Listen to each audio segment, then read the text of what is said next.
If you need to fix could not use clone stamp error in Photoshop, then this step-by-step guide will resolve the issue immediately.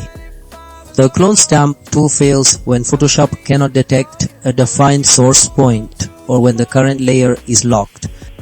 First, select your active layer in the layer panel, hold down the Alt key, and click directly on the image area you want to copy.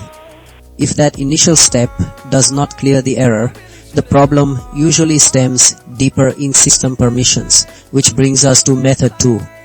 Open the options bar at the top of your screen, locate the sample drop-down menu, and change it from current layer to all layers to unlock restricted background data.